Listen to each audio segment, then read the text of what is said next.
Hello, hi friends. मैं आपका friend विजय अपने YouTube channel IT technical study पर आपका हार्दिक स्वागत है।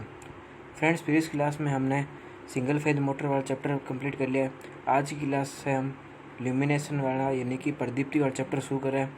वैसे तो ये चैप्टर ITA के सेमेस्टर फर्स्ट ईयर का चैप्टर है। उसके अलावा जो अदर जो कंपटीशन एग्ज़ाम की तैयारी कर रहे हैं तो उनके लिए भी ये चैप्टर इंपॉर्टेंट रहेगा। इस चैप्टर में से चाहे इलेक्ट्रिसिटी डिपार्टमेंट हो, चाहे DRDO हो, चाहे दिल्ली मेट्रो हो, इस चैप्टर में से क्वेश्चन ज़रूर पूछ जाता है। तो फ्रेंड्स, अगर अभी तक आपने हमारे चैनल को सब्सक्राइब नहीं किया, चैनल को सब्सक्राइब कर लीजिए और वीडियो को अंत तक ज़रूर देखिए ताकि आपका हर टॉपिक अच्छे से क्लियर हो पाए। तो फ्रेंड्स, शुरू करते हैं आज की क्लास। सबसे पहले फ्रेंड्स बात कर लेते हैं प्रदीप्ति क्या होती है। तो प्रदीप्ति क्या होती है कि वे पदार्थ जो अपनी सतह पर पड़ने वाले प्रकाश को अवशोषित करके कम आवृत्ति का प्रकाश पैदा करते हैं। कम आवृत्ति का प्रकाश पैदा करते हैं क्या कहलाता है? प्रदीप्ति पदार्थ कहलाता है। वे पदार्थ जो क्या करते हैं, अपनी सतह पर पड़ने वाले क्या करते हैं, पदार्थ को क्या प्रकाश को क्या करने का, अवशोषित करने का काम करते हैं। ठीक है, तो उनको हम क्या बोलते हैं फ्रेंड्स? प्रदीप्ति पदार्थ बोल रहे हैं। ठीक है, और जो क्या करे, प्रकाश उत्सर्जन की जो घटना हो रही है उसको फ्रेंड्स हम क्या बोलते हैं? प्रदीप्ति कहलाती है। यानी फ्रेंड्स हम ऐसे समझ सकते हैं, जैसे मान लो ये हमारे पास में एक मटेरियल है। ठीक है, एक ये पदार्थ है, इस पर मान लो कोई प्रकाश की किरणें पड़ रही है। ठीक है, तो ये प्रकाश की किरणें पड़ रही है तो ये क्या करेगा, प्रकाश को अवशोषित करने की क्षमता रखेगा। ठीक है, तो इसी को हम क्या बोलते हैं फ्रेंड्स? प्रदीप्ति पदार्थ बोलते हैं। ठीक है, हो सकता है ये पदार्थ वापस क्या कर ले, प्रकाश को क्या कर ले, वापस परावर्तित कर दे। ठीक है, तो उनको हम परावर्तित पदार्थ भी बोलते हैं। ठीक है, तो यहाँ पर बात हो रही प्रदीप्ति पदार्थ की। तो प्रदीप्त पदार्थ कौन सा होता है? जो पदार्थ अपनी सतह पर पड़ने वाले प्रकाश को क्या करते हैं? अवशोषित करने का काम करता है। ठीक है, तो मान लो ये कोई भी मेटेरियल, इसने क्या कर लिया, प्रकाश को अवशोषित कर लिया। इसको फ्रेंड्स हम क्या बोलते हैं? प्रदीप्ति पदार्थ बोलते हैं। और इस प्रकाश उत्सर्जन की जो घटना है, ठीक है, ये प्रकाश को जो उत्सर्जन कर रहा है, ठीक है, ये जो प्रकाश की उत्सर्जन कर रहा है, इस घटना को हम क्या बोलते हैं? प्रदीप्ति कहते हैं। तो उम्मीद है आपको प्रदीप्ति अच्छी समझ में आई होगी। प्रदीप्ति का मतलब क्या होता है कि वे पदार्थ जो अपनी सतह पर पड़ने वाले प्रकाश को क्या करते हैं? अवशोषित करने का काम करते हैं। उनको हम क्या बोलते हैं? प्रदीप्ति पदार्थ कहते हैं। या फिर ऐसे बोल सकते हैं कि वे पदार्थ जो अपनी सतह पर पड़ने वाले प्रकाश क्या करें? वापस उत्सर्जित करने का काम करें, उसको हम क्या बोलते हैं? प्रदीप्ति पदार्थ कहते हैं। तो दोनों एक टर्म सही है कि पदार्थ को अवशोषित करके वापस क्या करना, परावर्तित करना, तो उसको भी हम क्या बोलते हैं? प्रदीप्ति पदार्थ कहते हैं। या फिर प्रकाश को अवशोषित करने की घटना, उसको भी हम क्या बोलते हैं? प्रदीप्ति बोलते हैं। तो उम्मीद है आपको प्रदीप्ति अच्छे से समझ में आ गई। प्रकाश क्या है, अब इसके बारे में हम देख लेते हैं। प्रकाश क्या होती है? प्रकाश एक प्रकार की ऊर्जा है।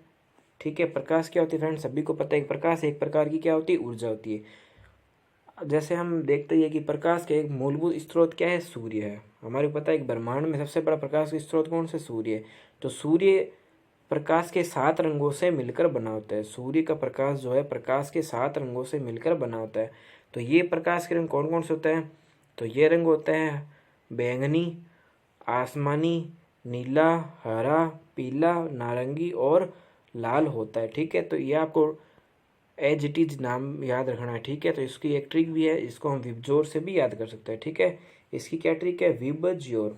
विबज्योर का मतलब क्या है? इसमें बैंगनी, बैंगनी को हम क्या बोलते हैं? वॉयलेट। आई का मतलब इंडिगो यानी कि आसमानी। बी का मतलब इसमें ब्लू यानी कि नीला। जी का मतलब क्या होता है? हरा यानी ग्रीन। वाई का मतलब क्या होता है? पीला। ओ का मतलब क्या होता है? ऑरेंज। और आर का मतलब क्या होता है? रेड। तो इसको विबजोर बोलते हैं। ठीक है, तो इसको हम क्या बोलते हैं? ये प्रकाश के 7 रंगों का क्या है? मिश्रण है। ठीक है, तो प्रकाश इन 7 रंगों से मिलकर बना होता है। कौन कौन से रंग होते हैं? विबज्योर बोल सकते हैं इसको। ठीक है, विबज्योर इसकी शॉर्ट टर्म है। वैसे इनको हम बैंगनी, आसमानी, नीला, हरा, पीला, नारंगी और लाल रंग से बोलते हैं। ठीक है, तो कोई भी तरह का प्रकाश होता है वो इन 7 रंगों का क्या होता है? मिश्रण होता है, जिसको विबज्योर कहते हैं। प्रकाश की जो किरणें होती है, प्रकाश की किरणें विद्युत चुंबकीय विकिरणों के रूप में क्या करती है? गमन करती है। प्रकाश की जो किरणें हैं विद्युत चुंबकीय विकिरणों के रूप में क्या करती है? गमन करती है। अब एग्जाम में क्या पूछा जाता है, ये अधिकतर ये क्वेश्चन पूछा जाता है रेलवे के एग्जाम में। ठीक है, कि प्रकाश किरणों का वेग सर्वप्रथम किसने नापा था? तो प्रकाश किरणों का वेग सर्वप्रथम किसने नापा था? रोमर नामक वैज्ञानिक ने नापा था। ठीक है, तो प्रकाश किरणें सबसे पहले एग्जाम पूछा था, प्रकाश किरणें किन तरंगों के रूप में गमन करती है? तो प्रकाश किरणें विद्युत चुंबकीय विकिरणों के रूप में गमन करती है। उसके बाद पूछे ये प्रकाश किरणों का वेग किसने मापा था? तो प्रकाश किरणों का वेग किसने नापा? सर्वप्रथम रोमर नामक वैज्ञानिक ने नापा था। प्रकाश किरणों का जो वेग होता है वो कितना होता है, निर्वात होता है। ठीक है, निर्वात का मतलब क्या होता है, जिसमें कोई तरह की हवा नहीं होती, वायुमंडल नहीं होता, तो उसमें इसका वेग क्या होता है, सर्वाधिक होता है। और वो कितना होता है, 3 × 10⁸ मीटर प्रति सेकंड होती है। ठीक है, प्रकाश किरणों का जो निर्वात वेग होता है वो कितना होता है, 3 × 10⁸ मीटर प्रति सेकंड। ये वेग किसके बराबर है, विद्युत धारा का जो वेग होता है उसके बराबर होता है। हमारे को पता ही है कि विद्युत धारा का वेग कितना होता है, 3 × 10⁸ मीटर पर सेकंड ही होता है। तो प्रकाश किरणों का वेग भी इसी के ही तुल्य यानी कि इसी के बराबर होता है। ठीक है, ये वेग किसमें, निर्वात में। अलग अलग माध्यम के अनुसार प्रकाश किरणों का वेग भी चेंज होता है। ठीक है, जैसे अलग, जैसे पानी में वेग कम हो जाता है थोड़ा, ठीक है, वायुमंडल में तो थोड़ा कम हो जाता है, तो उसके अकॉर्डिंग माध्यम पर भी डिपेंड करता है। ठीक है, प्रकाश का वेग जो माध्यम पर भी डिपेंड करता है, लेकिन विद्युत धारा का वेग माध्यम पर डिपेंड नहीं करता, लेकिन पदार्थ के ऊपर जरूर डिपेंड करता है। ठीक है, तो प्रकाश किरणों का वेग मूलतः किस पर डिपेंड करता है, माध्यम पर डिपेंड करता है। तो इसका जो सर्वाधिक वेग होता है कितना होता है, 3 × 10⁸ मीटर प्रति सेकेंड होता है। अब एग्जाम पूछा था कि प्रकाश के विद्युत चुम्बकीय प्रभाव की खोज किसने की थी, तो प्रकाश के विद्युत चुम्बकीय प्रभाव की खोज किसने की थी, मैक्सवेल नामक वैज्ञानिक ने की थी। तो प्रकाश के विद्युत चुम्बकीय प्रभाव की खोज किसने की थी, मैक्सवेल ने की थी। तो हम फ्रेंड्स देख लेते हैं कि विद्युत चुम्बकीय प्रभाव होता क्या एक्चुअल में। आपने कई बार सुना होगा एग्जाम में, आपने 10th क्लास जो पास आउट करके आए या फिर जो अदर एग्जाम की तैयारी कर रहे हैं बच्चे हैं, उन्होंने विद्युत चुम्बकीय प्रभाव सुन जरूर रखा होगा। तो उनको मैं बता देता हूँ विद्युत चुम्बकीय प्रभाव होता क्या एक्चुअल में। विद्युत चुम्बकीय प्रभाव का मतलब क्या होता है कि कोई भी प्रकाश है, ठीक है, हमेशा दो माध्यम में चलता है। कहने का मतलब ये है कि एक तरह से विद्युत चुम्बकीय तरंगों के रूप में क्या करता है, गमन करता है। प्रकाश की जो तरंग होती है विद्युत चुम्बक तरंग के रूप में क्या करती है, गमन करती है। जैसे विद्युत की जो तरंग है इस तरीके से करती है ना गमन, तो उसमें वोल्टेज और करंट क्या चलती है, साथ में चलती है। ठीक है, विद्युत धारा क्या होती है, वोल्टेज और करंट साथ में चलती है, जिसको हम लेगिंग राशि, जिसको हम क्या बोलते हैं, इनफेज राशि भी बोलते हैं। ठीक है, तो ये दोनों राशि साथ में चलती है। तो ये तो बात होगी विद्युत धारा की। प्रकाश में भी सेम ऐसे ही चलता है। प्रकाश में क्या होती है, विद्युत चुंबकीय तरंगे के रूप में गमन करता है। तो प्रकाश विद्युत चुंबकीय तरंगों के रूप में गमन करता है। तो इसमें तरंग किस तरह की बनती है, तो उसके बारे में मैंने आपको बताया था। तो ये आपकी विद्युत चुंबकीय की क्या है, तरंग है। तो इसका मैंने ये विद्युत क्षेत्र बताया। तो विद्युत क्षेत्र का ये मैंने क्या बताई, दिशा बताई। मान लो ये दिशा इस साइड से है, ठीक है, तो ये हमारे विद्युत क्षेत्र की दिशा है। इस विद्युत क्षेत्र की दिशा के कारण क्या होता है, प्रकाश हमारे को दिखाई देता है। ठीक है, इस विद्युत क्षेत्र के कारण ही प्रकाश हमारे को दिखाई देता है। चुंबक क्षेत्र का खाली प्रभाव क्या होता है, इसके साथ में चलना है, इससे वेग बढ़ता है। ठीक है, और ये इसका क्या है, चुंबकीय क्षेत्र होता है। ठीक है, तो ये इसका क्या चुंबक क्षेत्र है साथ में। ठीक है, तो ये चुंबक क्षेत्र की क्या दिशा है। तो ये दोनों तरंगे क्या होंगी, एक दूसरे के साथ में चलती है। ठीक है, विद्युत चुंबकीय तरंगे एक दूसरे के साथ चलती है। कैसे चलती है, तो इस तरीके से चल सकती है। ठीक है, डंबल नुमा जो आकृति होती है उस तरीके से भी चल सकती है। ठीक है, जैसे कि इस तरीके से चलती है। ठीक है, तो ये जो राशि होती है इसको हम बोल सकते हैं। ठीक है, तो जो विद्युत चुंबकीय तरंग चलती है इसी तरीके से चलती है। ठीक है, ये दोनों तरंग है, ये मान लो आपकी विद्युत की तरंग हो गई और ये आपकी क्या हो गई, चुंबकीय तरंग हो गई। तो प्रकाश हमेशा किस रूप में चलता है, विद्युत चुंबकीय तरंगों के रूप में क्या करता है, माध्यम में गमन करता है। माध्यम का मतलब क्या होता है कि किसी भी प्रकाश को चलने के लिए एक पर्याप्त रूप से माध्यम की जरूरत है। माध्यम मतलब प्रकाश के गमन करने का स्थान। जैसे पानी में क्या होगा, वेग थोड़ा कम हो जाता है, वही निर्वात अगर वहाँ पर अगर वायुमंडल नहीं हो तो प्रकाश का वेग क्या हो जाएगा, बढ़ जाएगा। तो उसको हम क्या बोल सकते हैं, माध्यम बोल सकते हैं। ठीक है, तो उम्मीद है आपको विद्युत चुंबकीय जो तरंग है उसके बारे में अच्छे से समझ में आएगा। विद्युत चुंबकीय तरंग में क्या होता है कि प्रकाश क्या होता है, विद्युत चुंबकीय तरंगों के रूप में गमन करता है। विद्युत चुंबकीय तरंग क्या होती है कि विद्युत क्षेत्र और चुंबकीय क्षेत्र दोनों से मिलकर बना होता है। विद्युत क्षेत्र की जो तरंगे हैं और चुंबकीय क्षेत्र की जो तरंगे आपस में मिलकर क्या करती है, गति करती है। तो इनका तुल्य जो डायग्राम बनता है वो इस तरीके से बनता है। तो ये एग्जाम में तो वैसे पूछा नहीं जाता, लेकिन आपको पता जरूर होना चाहिए। ठीक है, तो उम्मीद है आपको विद्युत चुंबकीय प्रभाव अच्छे से समझ में आएगा। अगर फ्रेंड्स आपको वीडियो पसंद आया तो वीडियो को लाइक ज़रूर कीजिए और वीडियो को एंड होने तक ज़रूर देखिए। ठीक है फ्रेंड्स, अब नेक्स्ट आगे हम देखते हैं प्रकाश की तरंग दैर्ध्य के बारे में। प्रकाश की तरंग दैर्ध्य का अर्थ क्या है कि प्रकाश की तरंग दैर्ध्य का मतलब क्या होता है कि तरंग के द्वारा किसी निश्चित समय में तय किए गए कंपनों की संख्या क्या कहते हैं, तरंग दैर्ध्य बोलते हैं। ठीक है, या फिर इसको हम आवृत्ति भी बोल सकते हैं। तरंग दैर्ध्य एक्चुअल में क्या होती है कि तरंग की जो लेंथ होती है खुद की, ठीक है, तरंग की जो लेंथ होती है या फिर तय की गई जो कंपन होते हैं उसको हम क्या बोल सकते हैं, तरंग दैर्ध्य बोल सकते हैं। जो तरंग की जो मूल जो लंबाई होती है उसको हम फ्रेंड्स हम क्या बोलते हैं, तरंग दैर्ध्य बोलते हैं। ठीक है, तो प्रकाश की तरंग दैर्ध्य का मतलब क्या होता है? तरंग की टोटल लंबाई या फिर निश्चित समय में तय किए गए कंपन की संख्या क्या होती है? तरंग दैर्ध्य होती है। ठीक है, तो प्रकाश की तरंग दैर्ध्य किस तरह की से होती है? इस तरीके की होती है प्रकाश की तरंग दैर्ध्य। ठीक है, तो इसको मैंने आपको पहले बता ही दिया। तो इस तरीके से होती है। तो ये आपका चुंबकीय क्षेत्र है और ये आपका क्या है? सॉरी, ये आपका कौन सा क्षेत्र है? ये आपका विद्युत क्षेत्र है जिसको मैंने ई से दर्शाया है, और ये आपका चुंबकीय क्षेत्र जिसको मैंने आपको बी से समझाया है। तो उम्मीद है आपको अच्छे समझ में होगा। ठीक है, तो तरंग दैर्ध्य का मतलब क्या है कि प्रकाश तरंगों की जो लंबाई है, ठीक है, तरंग की जो लंबाई है या फिर तरंग की जो कंपन की संख्या, यानी कि एक सेकंड में कितने वो कंपन करिए।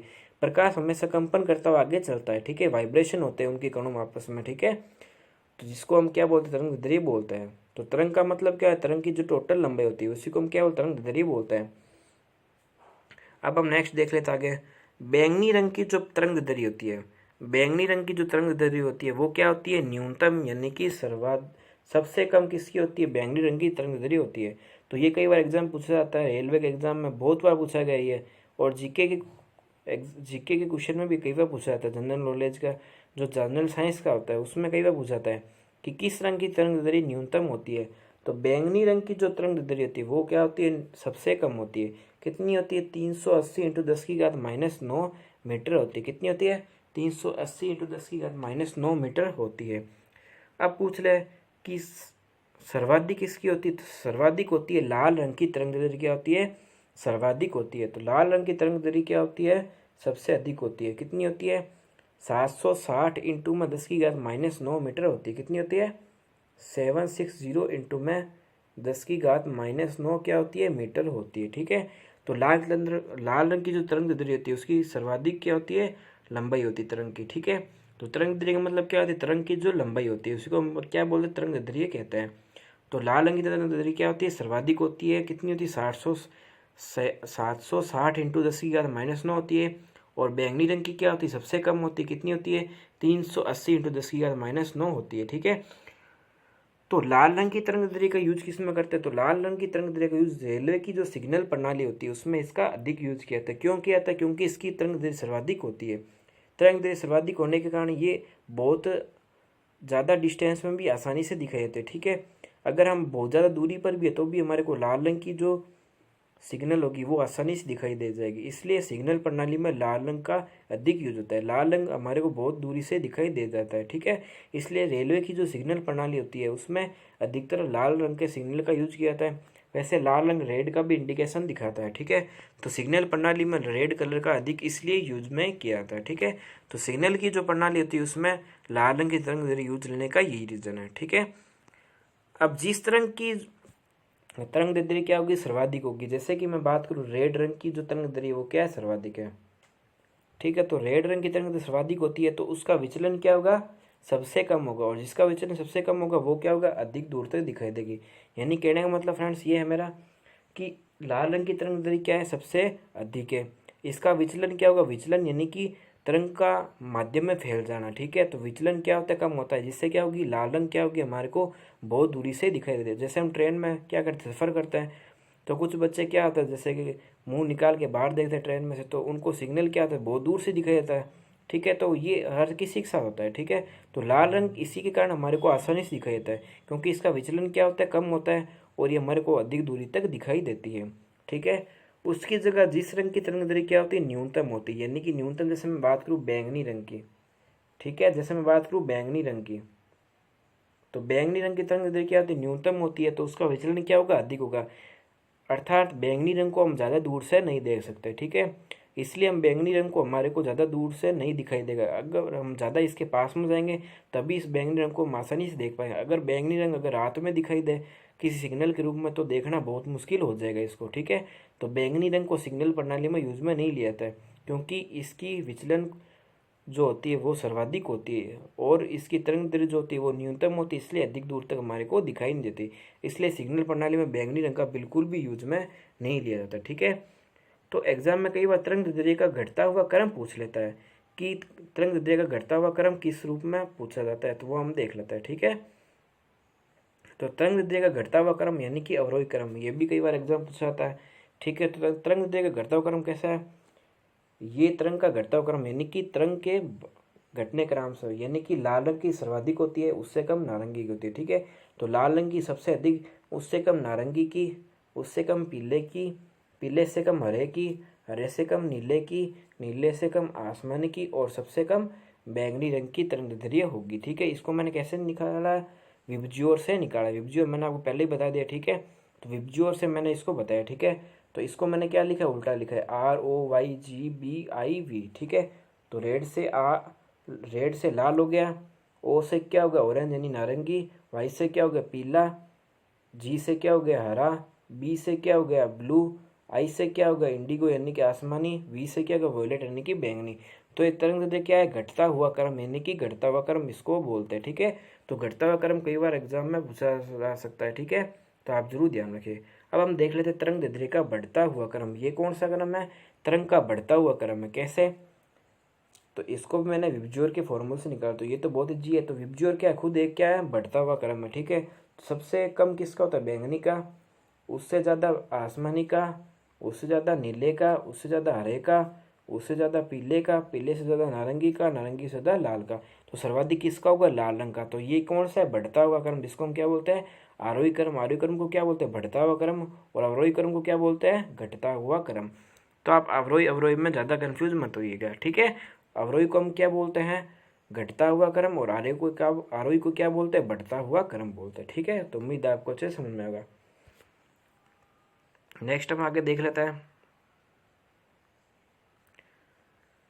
जिन तरंगों की तरंग दैर्ध्य कितनी होती है, 380 × 10⁻⁹ मीटर से कम होती है। ठीक है, जिन तरंगों की तरंग 380 × 10⁻⁹ मीटर से कम होती है, तो ये तरंग दैर्ध्य किसकी होती है, बैंगनी रंग की होती है। तो ये मैंने आपको बताया था, बैंगनी को क्या बोलते हैं, वॉयलेट बोलते हैं। तो बैंगनी रंग की तरंग दैर्ध्य कितनी, 380 × 10⁻⁹ मीटर से कम होती है।